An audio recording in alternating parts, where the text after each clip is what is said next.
Hey everybody, Quantum Quill here, and today I'm going to show you how to make bases look like this. Oh yeah! So you're going to need sand to go with your bases. You're also going to need super glue.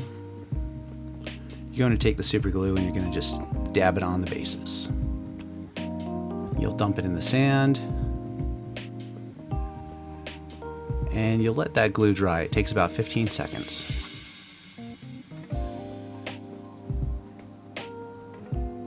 You can also use corkboard for bonus points to make some little rocks.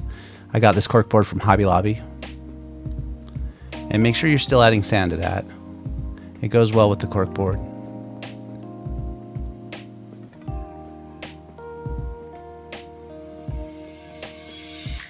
So after that, you're going to do some priming. I like to prime mine black with white right over the black. Then we're going to start using our paints. I'm using a dark brown and a light orange. You can use whatever colors you have on hand. Just follow the same techniques and methods and you'll get similar results.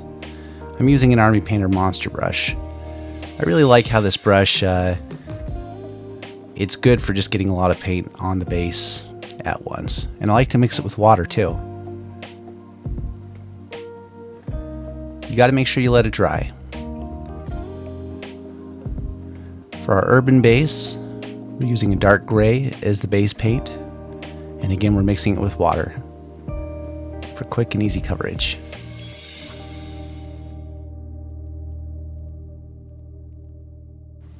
So following the gray, we're going to use white, matte white, and we're going to put that on the frost base. That pure white's really going to help the color stick out once we do our next step. For our 3D printed base, which is like some kind of a dungeon floor next to some kind of liquid, we're going to be using speed paints, which are some of my favorites from Army Painter. We're using Gravelord Gray and Slaughter Red. Putting the speed paints on top of the white primer is incredibly easy. They do most of the work for you.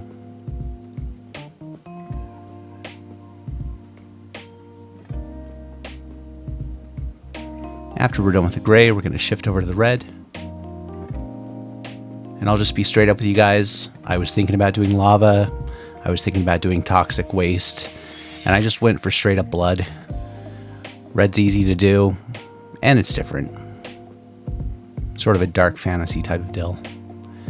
Alright, so what I'm doing now is I'm showing you that you don't need to actually go and buy Citadel technical paints for basing.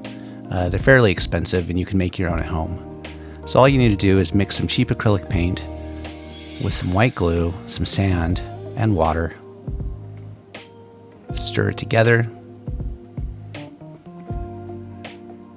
So even though this next part didn't work out, I still wanted to leave it in. I tried using some Crackle Mod Podge here.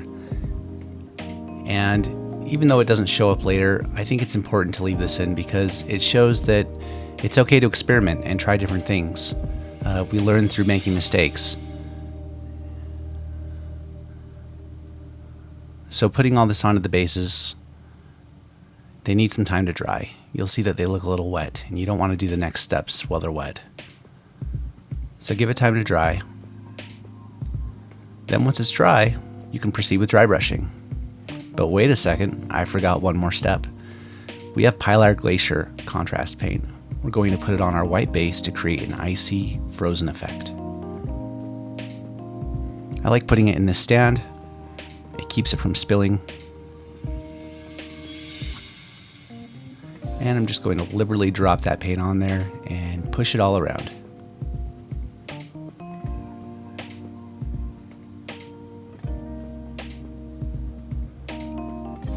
Once that's done, we'll set it down to dry. And coming back to our textured base, you can see that crackle effect's not there. But the rest of the base looks totally fine for what we're going to do with it. The sand is nice and hard. It's mixed in with the paint and glue. We're going to take some Reichland Flesh Shade, which has a nice, deep, rich, brownish red color, and we're going to just add that to the Mars base. We'll spread that around. And then we'll leave it to dry. Now it's time for some dry brushing. I use these cheap dry brushes from Amazon. They're not really meant to last, but they will last longer if you wash them out with cold water and soap after you're done with them. So I've linked them in the description below. And what I'm going to do is I'm going to take this orangey color, which is Tau Light Ochre from Citadel Colors, and I'm going to put a little bit on my brush and wipe most of it off on a paper towel. What I'm looking for is that transparent effect that's on the left there. Once it's showing up that way, I know that I'm good to proceed. And I'm going to dry brush, or just kind of scrape the brush right across the top of the base. I'm looking to hit the raised most edges, give it a nice fine dusting, almost chalky type of appearance.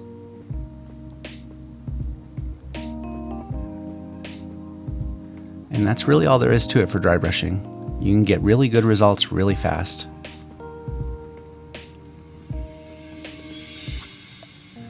Now we're going with Administrative Gray for the urban base.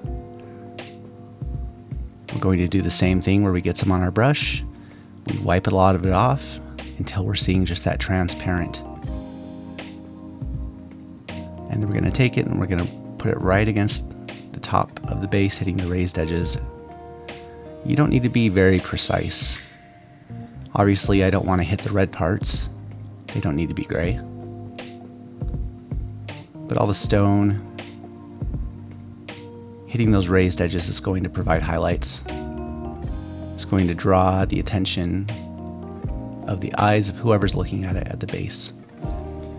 Alright, looking at our frost frozen base, I'm just applying white paint right on the tops of the stone. And I decided to use a little bit of this glossy Mortal Remains paint from Army Painter right on top of that blood. So I'm going to just put it in there, give it a nice shiny look, make it look like something that an adventurer in a dungeon would never want to accidentally step into.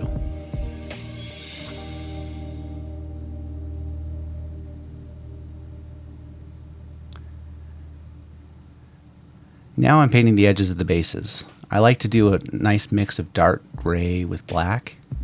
Corvus black is a great color. I find that this works with just about every base you could possibly do. It gives it a nice finished look. I'm going to paint every base. And again, it's really important that you let your edges dry before you go to the next part, which is to put on static grass. And then I'll usually just put these down on the paper towel or on the cutting board, whatever I'm using for my painting surface, and let them dry. Once they're dry, we can take glue, we can add little dots to the bases, and we can take some static grass and we can dab the static grass onto the glue. Put a lot on and then tap a lot of it off. There's not very much on here right now. You'll see in the end I added a little bit more later.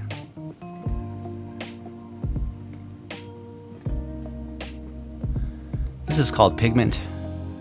It comes in lots of brands. I'm using this for my Mars base. It's like a dusty texture and it works well with dry brushing. If you look at the top of the base, I accidentally used a wet brush at first and it comes on really strong and clumpy if you do that. But again, it's okay to make mistakes. And I ended up just covering it and using my dry brush to kind of just give it a nice mix around the whole base. I think it looks pretty good. There's a nice variety between the light and the dark.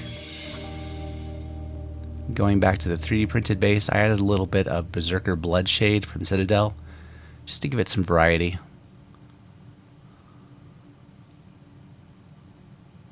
And we're going to glue the base on top of another base. It gives it a nice finished look.